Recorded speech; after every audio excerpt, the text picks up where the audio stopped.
नमस्कार मित्रांनो, मी सुरेश डी गावकर। तर मी आलो आहे राणीच्या बागेमध्ये।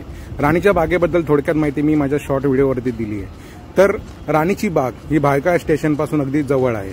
जर तुम्ही बाईक किंवा फोर व्हीलरने येत असाल तर इथे पार्किंगची देखील व्यवस्था केलेली आहे। टू व्हीलरसाठी माझ्याकडून ह्यांनी 5 रुपये घेतले। नंतर आम्ही तिकीट घराकडे गेलो तर अडल्टसाठी तिकीट ही 50 रुपये आहे आणि लहान मुलांसाठी 25 रुपये। फॅमिली असेल तर 100 रुपये घेतात। तसंच छायाचित्रण करणार असाल तर 300 रुपये घेतले जाते। राणीची बाग ही सकाळी 9 ते 5 या वेळेत चालू असते। आता आम्ही तिकीट घराच्या परिसरात आहोत। तर त्यांनी असा सुंदर असा देखावा केला होता, त्याचं छायाचित्रण केलं। तसंच तुम्ही बघितलं असेल तर भरपूर गर्दी आहे। हा दिवाळीचा पाडव्याचा दिवस होता, सुट्टीचे दिवस होते, लहान मुलांना देखील सुट्टी होती। तर बरीच मंडळी राणीच्या बागेत आली होती। तर बघत असाल तुम्ही भरपूर माणसं तुम्हाला दिसत आहेत। तर भरपूर अशी गर्दी होती आणि त्याच गर्दीमधून आम्ही राणीच्या बागेत जाण्यासाठी उत्सुक होतो। तरी पाहत असाल तुम्ही भरपूर गर्दी होती, बऱ्याच ठिकाणावरनं लोक आली होती। तर हा जो मेन गेट आहे, इथून आतमध्ये राणीच्या बागेत प्रवेश केला जातो। तर प्रवेश करतेवेळी आपली चेकिंग केली जाते। बाहेरील खाद्यपदार्थ हे आतमध्ये अलाउड नाहीत, ते तिथे काढून घेण्यात येतात। इव्हन पाण्याची बॉटल देखील काढून घेण्यात येते।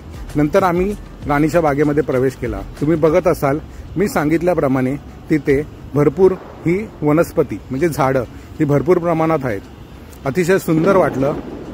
त्यानंतर आम्ही पुढे मार्गस्थ झालो। तर सुंदर असा देखावा आपल्यासमोर दिसतोय। तिथून आम्ही आतमध्ये एंटर केलं।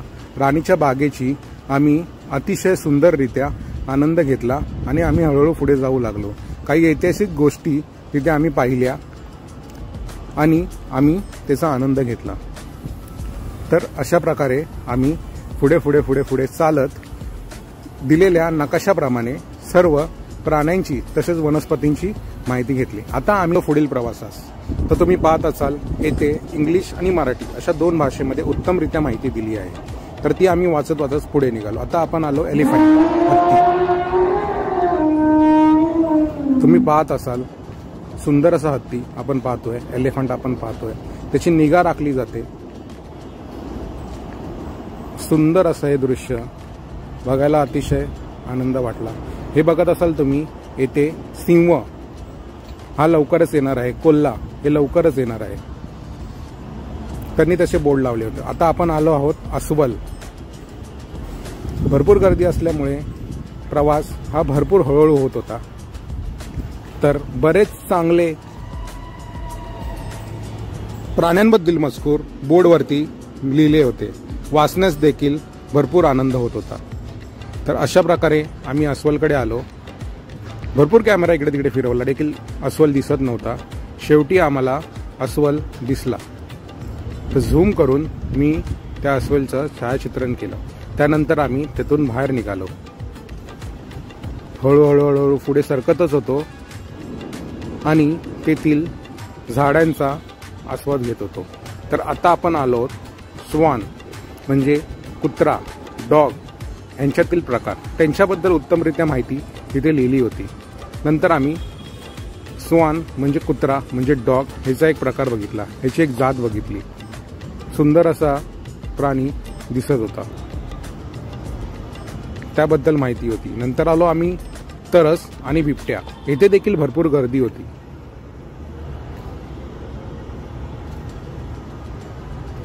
कॅमेरा मी माझा फिरवला आणि तरसला शोधत होतो,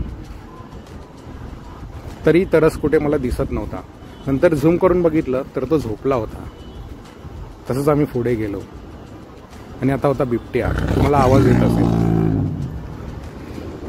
तर बिबट्याकडे देखील भरपूर गर्दी होती। तो आवाजच देत होता, सगळे आकर्षित होत होते तिथे। तर आम्ही असे बिबट्याला बघितलं आणि पुढे निघालो।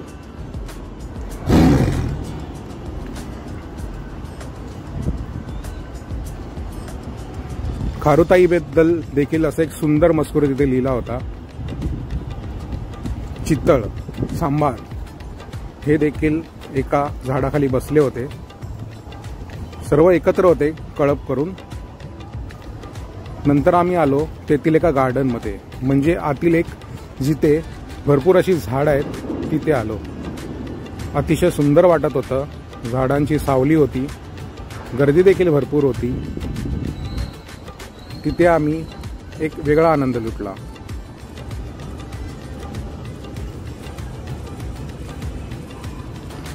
अतिशय सुंदर वाटलं, मनाला शांती मिळाली. तुम्ही बघत असाल तर भरपूर जण तिथे बसली होती.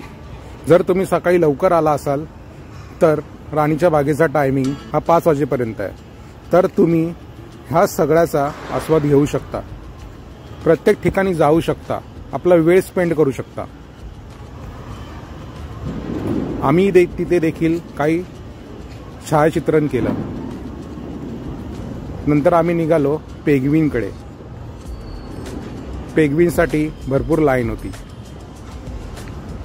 आम्ही आतमध्ये एंटर केल्यानंतर देखील तिथे दृश्य अतिशय सुंदर होते. पेंग्विनला देखील भरपूर गर्दी होती.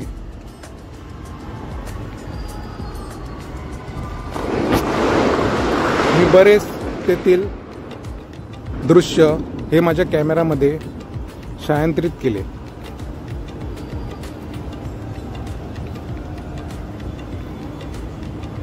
आम्ही आता पोहोचलो पेंग्विनच्या इथे. ॲक्च्युली तिथे कॅमेरा अलाउड नव्हता, तरीही मी माझा कॅमेरा घेऊन तिथे छायांकित केले. सुंदर असे पेंग्विन दिसायला भरपूर सुंदर होते.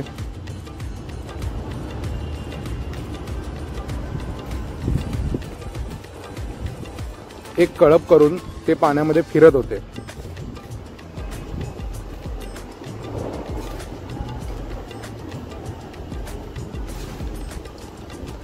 अशा प्रकारे आम्ही पेंग्विन बघितले आणि पुढे मार्गस्थ झालो. त्यानंतर आम्ही बाहेर पडल्यानंतर उपाहारगृह होतं. तिथे लहान मुलांसाठी कापूस, तसंच पॉपकॉर्न आणि बरेच असे खाद्यपदार्थ होते. तर आम्ही देखील तिथे कापूस घेतला आणि पुढे हळूहळू चालत राहिलो. तर आम्ही तिथून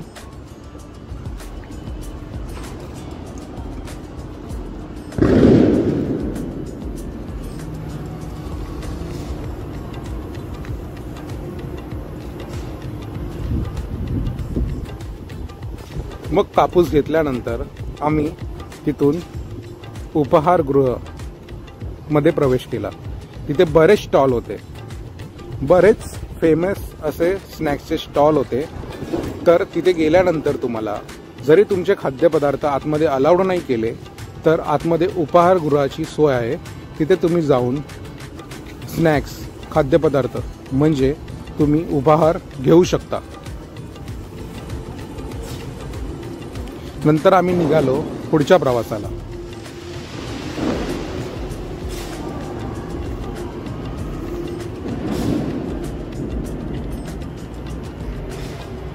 पक्ष्यांचे नंदनवन. तर इथे देखील भरपूर गर्दी होती पक्षी पाहण्यासाठी. तर इथे देखील काही फोटोज लावले होते, अतिशय सुंदर असे फोटो होते. नंतर आम्ही हळूहळू आतमध्ये प्रवेश केला. गर्दी भरपूर असल्या कारणाने सर्व छायांकित करता आले नाही, तरी जे जमलं ते मी छायांकित केलं. पण हे दृश्य अतिशय सुंदर होते.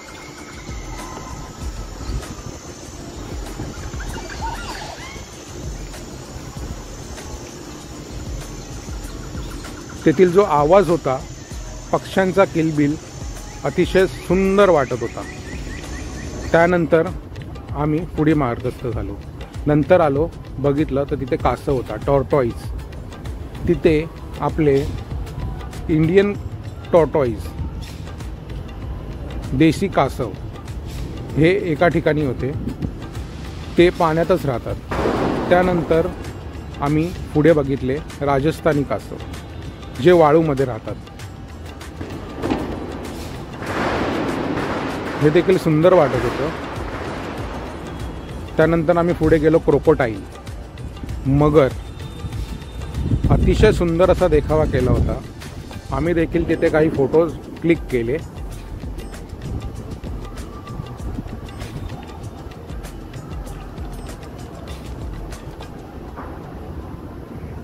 भरपूर गर्दी होती. लहान मुलांसोबत प्रौढ पण भरपूर होते.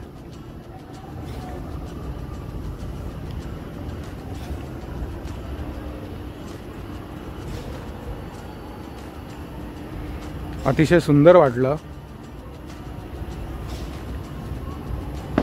नंतर आम्ही आलो मगरकडे, क्रोकोडाईल.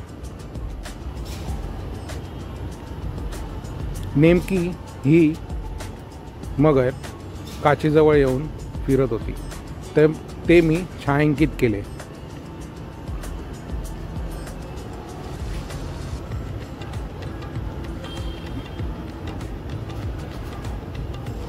अतिशय सुंदर वाटलं हे छायांकित करताना.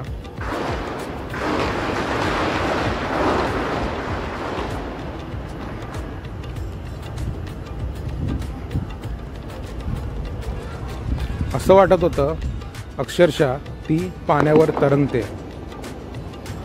मुलांनी देखील भरपूर आनंद घेतला. लहान मुलांसाठी हे काही वेगळंच आहे. त्यानंतर आम्ही देखील तिथे काही फोटो क्लिक केले. नंतर आम्ही आलो टायगरकडे. आवाज तुम्ही ऐकताय, लोक धावत जात आहेत. आतुरता आमची भरपूर होती टायगर बघण्याची आणि आम्ही तिथे पोहोचलो. गर्दीच तेवढी होती टायगर बघण्यासाठी. हे बघा, अतिशय जवळ आहे. मी पाहत असाल. आवाज तर एवढा येत होता, त्याने सगळे तिथेच धावत होते.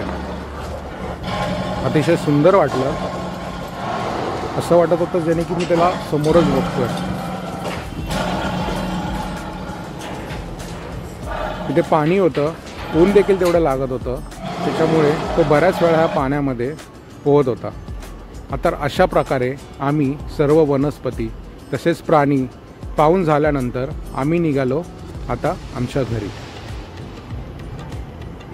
तर हा आउट गेट आहे. इथून आम्ही